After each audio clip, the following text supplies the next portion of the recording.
and I invite you to pray with me. Gracious God, we thank you for the gifts that you give to us, the resources that we can use for the work of our congregations.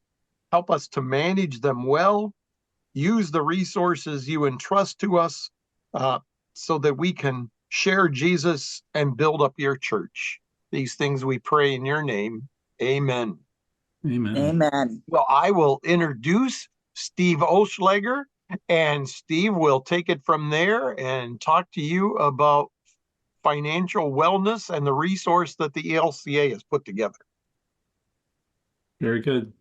Thank you, David, and thank you all of you for being here tonight. I always start by thanking people for their leadership and the idea that nothing really happens until one person steps forward, at least one person, to be a leader and to get people excited and motivated about doing stuff. And as you know, there's a lot of things behind the scenes. We always talk at our church among the staff that if people only realized all the things that have to go on behind the scenes to make everything happen, sometimes it seems too easy. But for all of us that do what we do, we know that behind the scenes, there's a lot to it. And if your congregation is like my congregation, we're getting ready for our annual meeting at the end of January and pulling together the annual report and all of the financial statements and tying all the financials together at the year end. And there's a lot to that. So David and I used to be colleagues when I worked for the ELCA. I was in a stewardship position there, and I started back in 2013. I reside north of Chicago, about halfway in between Chicago and Milwaukee. And I'm a layperson, and most recently I've been working full-time for my congregation as Director of Operational Ministries.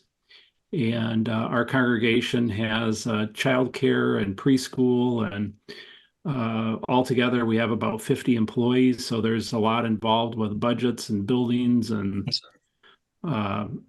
inspections for elevators and fire systems and all that sort of stuff. So a lot to it. So what I'm going to show you tonight is something that is all paid for by the Lilly Endowment.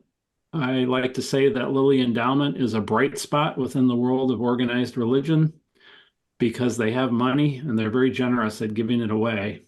And they're trying to find ways to help the church be more effective at what they're doing. And so the ELCA was one of many parts of the overall ecology of organized religion that received grant money from Lilly.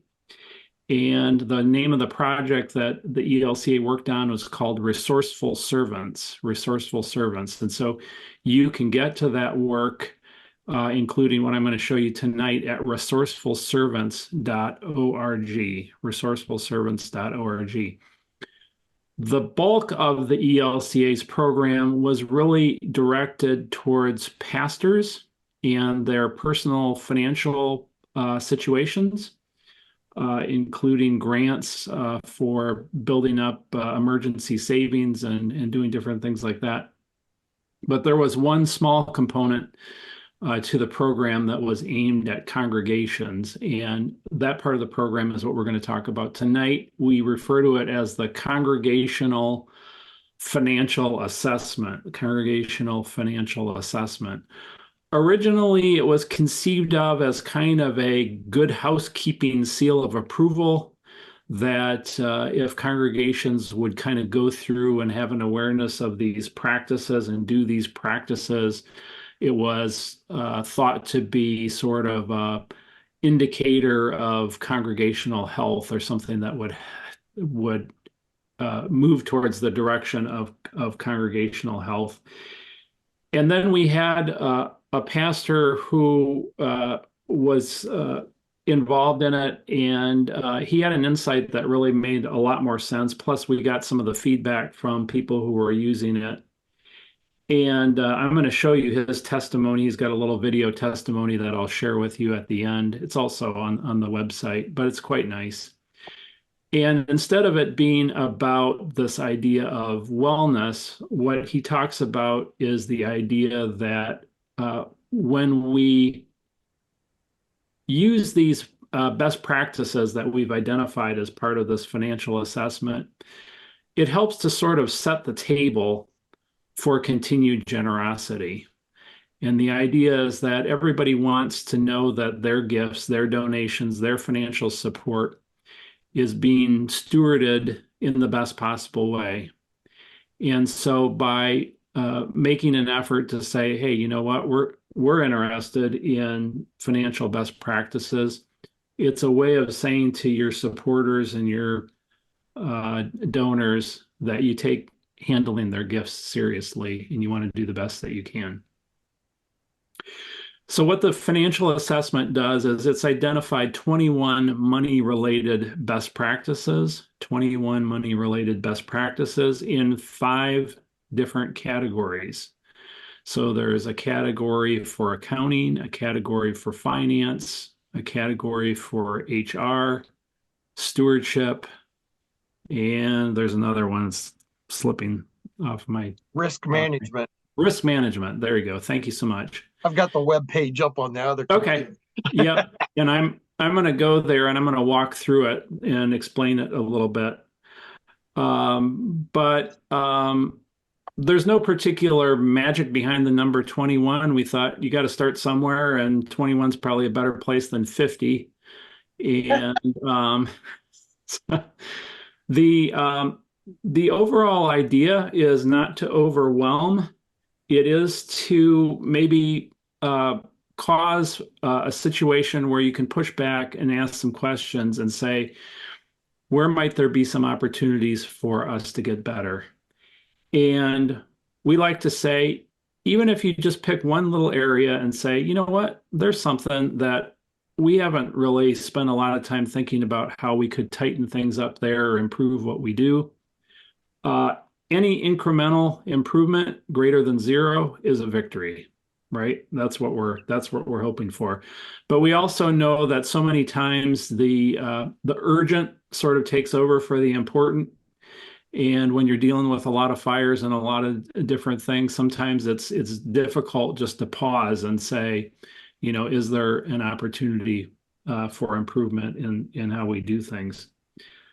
Another scenario that we were thinking about is as I look around the screen and I see all the young people, and I think about at some point the need to train future generations in the things that we do. Some of the resources that we've assembled might be a way of bringing new people into some of this stuff and helping to get them up to speed on all the different things that go on related to money best practices. So, any questions so far? I'm going to share my screen and go through the website, explain how that's put together and what you can find there. And let me see here.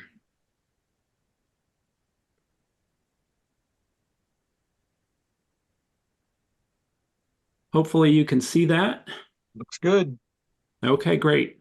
So again, you can get to this at resourcefulservants.org. And the branch that we're going to go through is this one under Congregations. So if I click on that, you're going to get to the overview page, a little bit of history about the Congregational Financial Assessment. We go through and explain these 5 categories of how we organize these best practices. We have this little testimonial that I'm going to play at the very end. We'll go through that. There's actually a session like what we're doing now that we recorded and put here for anybody who doesn't have a chance to participate in one of these Zoom webinars, and some additional information that you can go through. There's a tool that you can actually track progress for your congregation. And I'll explain to you how you get that set up. Again, all of this is free. So up under this menu here for congregations, you'll see the 5 branches, the 5 areas. And as you roll over those, there's little menus that fly out and show you each of the practices. So I'm going to go to this under accounting. I'm going to go to this first one, maintain accounting systems. Some of these things kind of sound like, pretty simplistic, basic, that sort of thing. But we try to explain why each of these things is important. And instead of giving you, 100 or 200 different resources, we tried to identify some less than 10 places where you might want to start. Some of these things will probably look familiar to you. So this first one is something that the ELCA puts out. It's just a PDF for treasurers and bookkeepers, and it's got stuff in it. But there are other resources as well. One of the things I ran into doing this was a company called Church Law and Tax.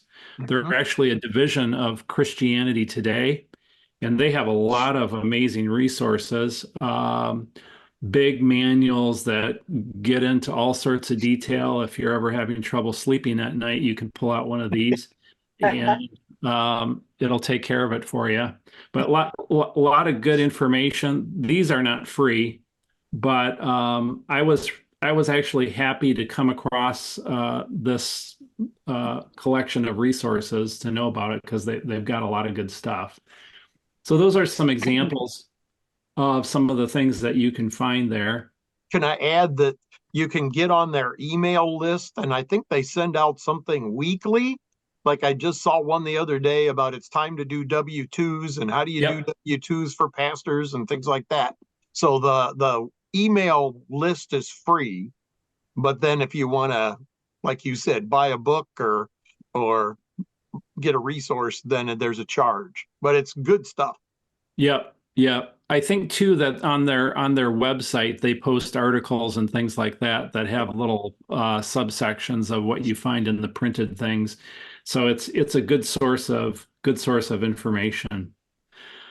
One of the things that we thought of when we put this tool together was not so much the idea that myself or other people in Chicago had all the answers to this, but really wanting to sort of suggest that the practitioners like yourself that do this stuff, why not tap into the wisdom of the crowd, so to speak? And so one of the things that we did was we set up a little discussion area for each one of these best practices. And the idea would be that once you set up an account, you could post a question or you could answer somebody else's question. Just as an example of what we kind of had in mind here was right before COVID at my congregation, we switched over to the online version of QuickBooks Online, and that worked out wonderfully for us with COVID because it didn't require that you had to be in the church office in order to use it. It's all cloud-based, and we could have multiple people who could get in with their username and password for the church's account, but I'll do it all remotely. Well, one of the things that I shared here is that there's an organization called TechSoup. Some of you maybe have heard of TechSoup.org. And what TechSoup does is they help you to get good deals on software and computer hardware if you can prove that you're a nonprofit. And so what TechSoup does is they help to validate that you have nonprofit status. And then once you do that, they connect you to all these good deals. And so I was just sharing this as something that people should be aware of. In the case of QuickBooks Online, I think if you try to buy it without the deal through TechSoup, I want to say it's like $100 or $150 a month. And if you get the deal through TechSoup as a nonprofit, I think it's $150 for the year. So the savings are significant. And Intuit and QuickBooks Online, it's just one of many, many things that you can find through TechSoup. So all of that to say, you folks have a lot of great information. You know how you do things. And what we wanted to try to do was to create an online forum where people could share information with each other. And that's what this is all about. Hmm. So that's the way each of these practices work. And like I said, under this congregation menu, you've got the submenu with the 5 different branches. You can go through here, conduct an annual audit. One thing I'll say about this too is a lot of times with maybe some kind of a certificate program, it's more about the idea of knowledge, right? Like I understand the knowledge. And while understanding the knowledge is important, there's another part to it, and that is doing the practice, right? So it's one thing to know about how to do an audit. It's another thing to actually do it. And so one of the things that we built into the tracker tool is that after 18 months, the scores that you put in revert back to the base score with the idea that it's meant to be something that you repeat over and over again and not just do it once and that you're done with it. So let me show you the tracker tool. And what happens there is that when you set up your account, and sometimes people will ask me, well, who should do this? How many people do I need? All that sort of stuff. Usually I tell people there's typically 2 or 3 people in your congregation who are pretty much in the know about all this stuff. If you can get those folks to sit down, you can go through this, and you can do this self-assessment in a matter of, I don't know, 10, 15 minutes. It is a self-assessment. It is not somebody else telling you how you're doing. It's you deciding for yourself, like, how are we doing? And the way we do the scoring is you have different options. And when you get to the practices, let me see here. This is what it looks like. You go through each of the best practices one by one, and you say, yeah, we don't really do that. Or we do that, but you know what? We could really get a lot better at how we do that. Or we do that and, well, we do it pretty well, but we could probably use a little improvement. And then the last one, yeah, we feel pretty comfortable about how we do this, right? And behind the scenes, what it does, it assigns a score, and it adds those scores together.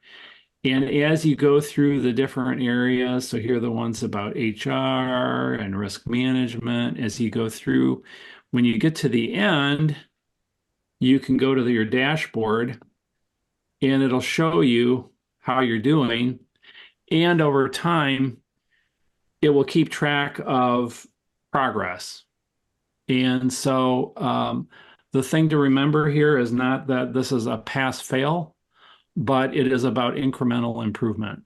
So again, any improvement that you can do greater than 0, the way we see it, is a victory.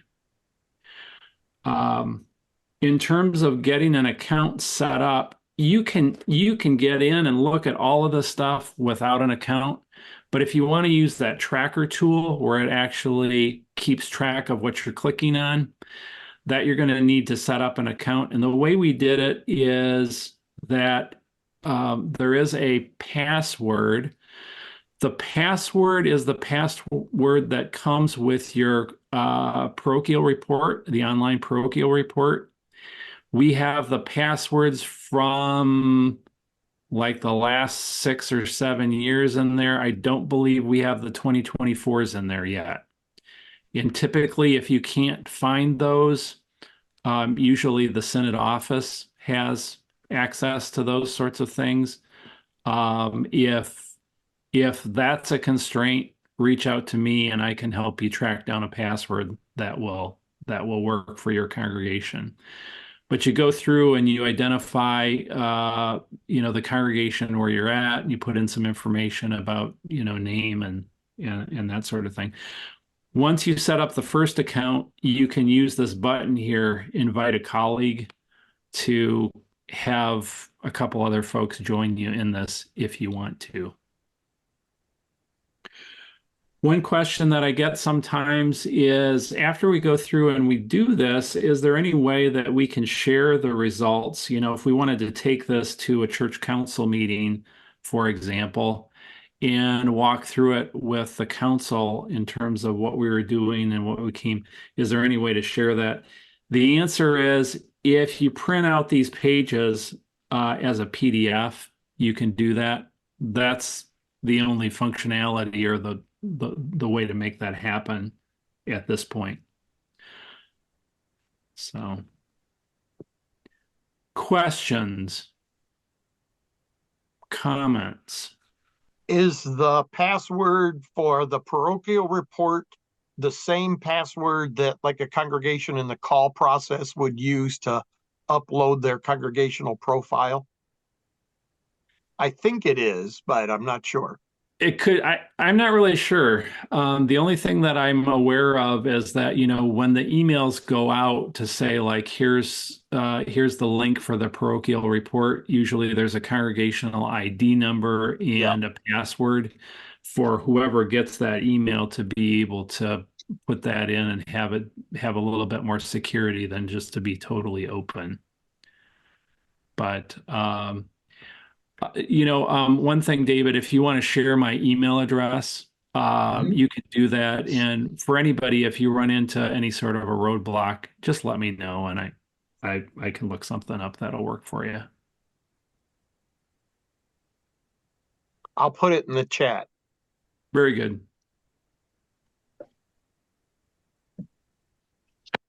Other questions or comments? It's a pretty basic idea. And, you know, one thing that's kind of interesting is like all of this was cooked up out of nothing. You know, kind of came together. Lily said, here's some money, figure out a way to try to help congregations. And this is kind of like the second iteration of what we did.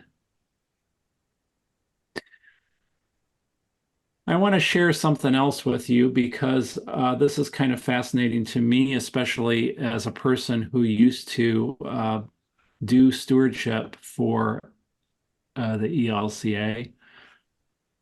Behind the scenes, we can look at scoring, and it's more interesting from an aggregate standpoint. So this particular table here shows us, of the congregations that have participated, how they have scored for how they've scored themselves, how they've done the self-assessment for each of the practices. And furthermore, I can sort it. So, you know, the list has all 21 practices, but I can sort it by the average score so that the highest average scores are at the top and the lowest average scores are at the bottom. One way to kind of interpret that is that the practices at the top with the highest average scores are the practices that, at least for the congregations who participated, they feel most confident about how they're doing those things. On the other end of the spectrum would be the practices that the congregations who are participating feel the least confident about. And so I find it kind of interesting and intuitive, I guess. You know, at the very top, we feel most confident about payroll processing. It turns out that people who work for the church, they enjoy getting a paycheck regularly that matches up with their expectations for what they think they're going to be paid. So it's kind of important that that practice be one that we're confident about and that we do regularly. Up at the top there is also benefits management, compliance with pay standards, having an accounting system, and then this is another one right here. Process for counting, tracking, and reporting donations. It turns out that people who give money to the church, they really appreciate getting a statement that's fairly accurate and timely and shows them that there's something going on behind the scenes where these things are details are being taken care of. At the other end of the spectrum, uh, and again, this is for me being a stewardship nerd. Just kind of interesting down at the bottom.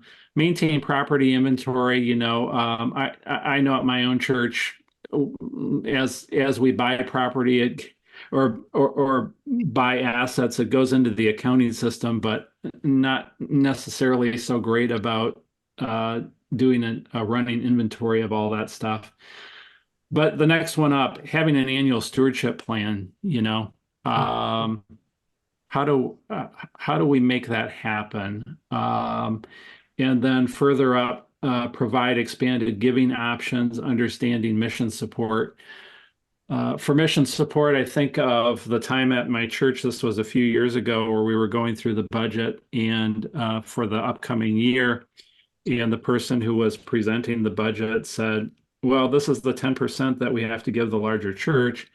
And after we got to the end of that presentation, I said, maybe we could just back up there a little bit and talk about what that is in a little bit more detail. And, went on to explain the ministries that happen as part of the larger church and how that's an extension of the ministries of our congregation, just so it, makes a little bit more sense. David was talking about resources that are available through the Synod's website. There's a lot of resources around stewardship. Narrative budget is one that comes up periodically, and the idea is that many times people are not as inspired by the idea of paying for utility expenses and copy or paper and that sort of thing. But if you're able to map expenses into the things that you're trying to accomplish missionally, in terms of maybe faith formation and worship, discipleship, social justice, those sorts of things, you can explain to people that they're not just paying for electricity, but that electricity is being used to do all the good things that you're trying to do. So just some of the strategies around how we might be more confident about engaging people in supporting the work of the church. It's like we feel confident about being able to track the donations when they come in, less confident apparently about how we talk about that and how we engage people in that giving in the first place. Any questions or comments about any of this?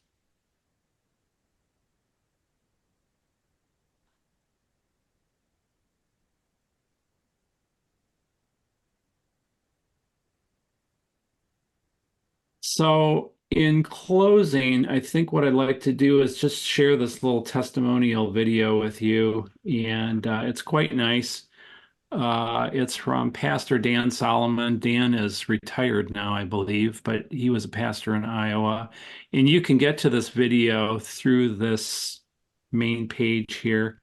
Oh, you know what? I don't think I turned on sound. Let me stop sharing and then I'll do this again. Go back here, gotta hit the sound buttons. And then I'm gonna go back to here.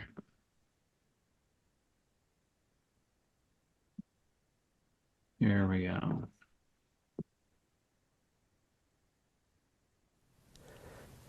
Greetings. I'm Pastor Dan Solomon. I serve as senior pastor at Augustana Lutheran Church in Boone, Iowa. And I want to share with you a bit about the impact that the Congregational Financial Assessment has had on the life and ministry of our congregation. Now, I have a firm conviction that has grown out of my 35 years of ministry in the midst of several congregations of the importance of good, transparent financial practices. Now, good financial practices are not sufficient in and of itself to have a vital ministry, but they are necessary to have a vital, transformational ministry.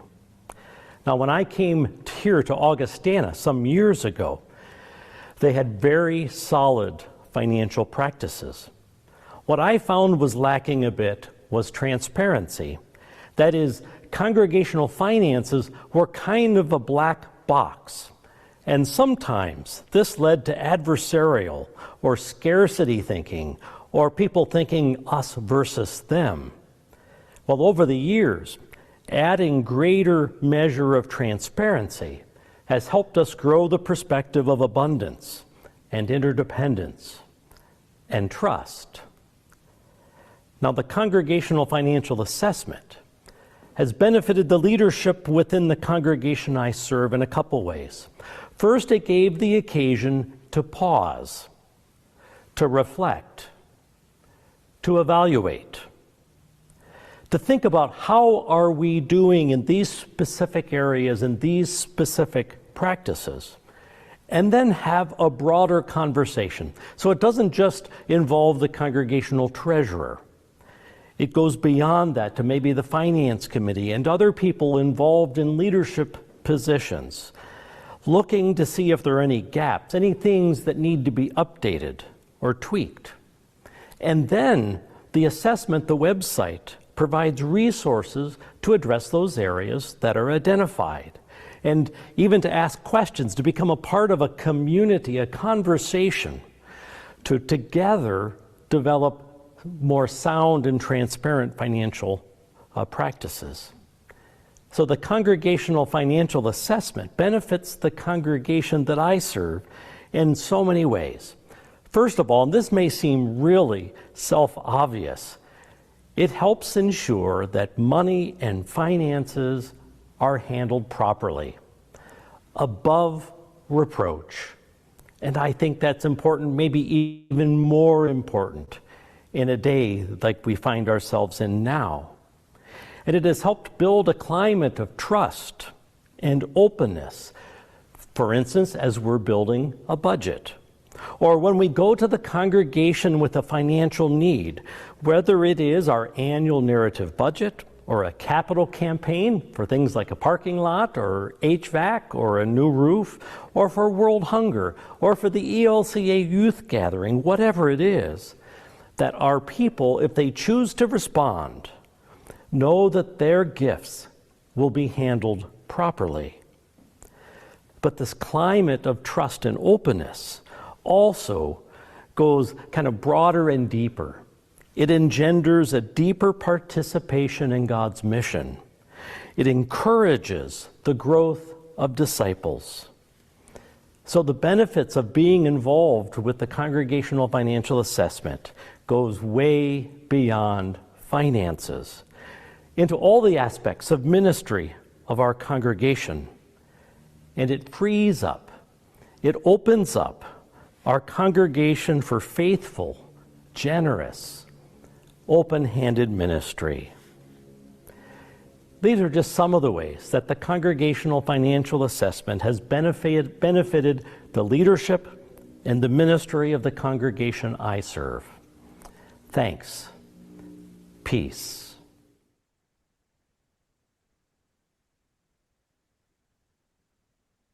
So just as a reminder, hopefully your takeaway is not like, oh my goodness, I've got 21 different things that I have to read, lots of manuals and instructions on each one of those. I don't even know where to start. Instead, what I would suggest is think about going through and just doing the assessment, saying, how do we think we're doing?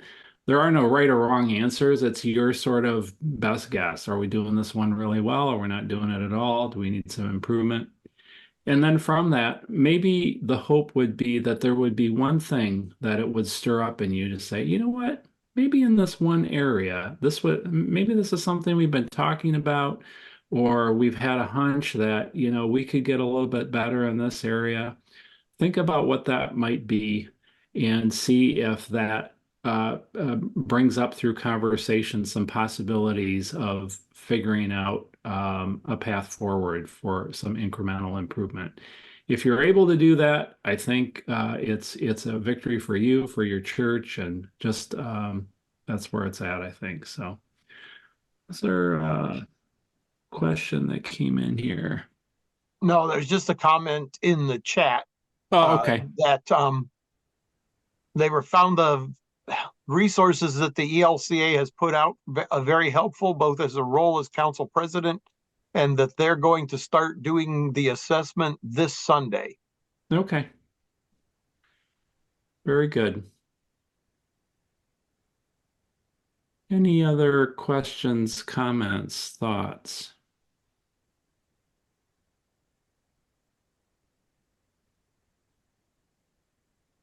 Thank you for the work to put this in. Oh, you're welcome. It was fun.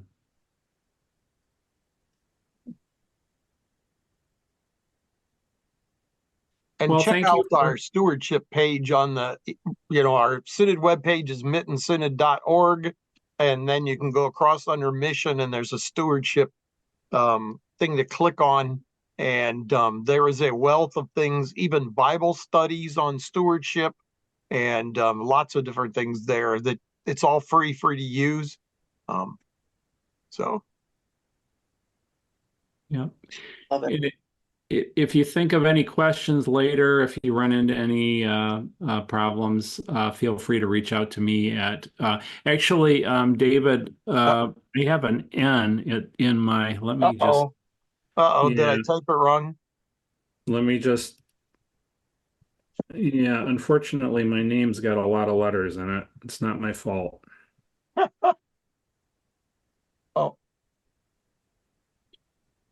Oh, Yeah. Steve in. Oh, all right. Yeah. I see. So I always go by Steve, but when I started there, they set it up as Stevens, so it is what it is. But there you go. You've got it in there now. yeah. I always think I'm going to spell the second part wrong. Yes. Instead, I missed the N in Stephen. I got the hard part. Hey, I was still misspelling my last name in 6th grade. Oh, My parents came in for a parent teachers conference and they looked at the front of my desk and was like, uh-oh, got a problem. yeah. Yeah.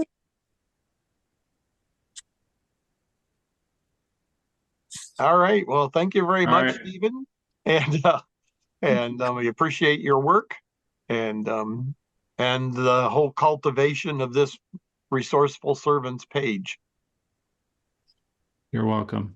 Blessings to all of you. Have a good night. Stay warm. And we'll see what the Lions do this weekend, huh? There you go.